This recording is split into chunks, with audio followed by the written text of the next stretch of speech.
Okay, here we have an MB CAS 38 folding machine in excellent condition. Just come into the factory here. It's run 4.25 million products, which is next to nothing for a machine of this age. The rollers are in really good condition, semi-automatic in its setup.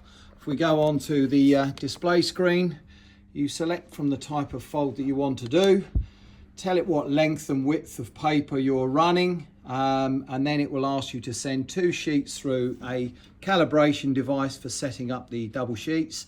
Once it's done this, it will then allow you to set the roller pressures with a semi-automatic prompting menu. If we go onto the display, we can see on here, fold setup's done, format length 190, paper thickness confirmed, and you just scroll through until it's got to the right setting.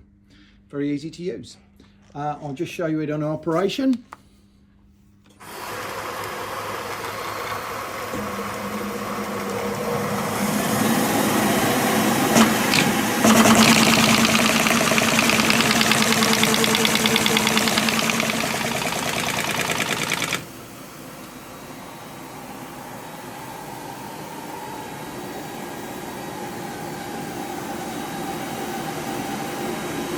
Excellent quality folding, very good for small format products.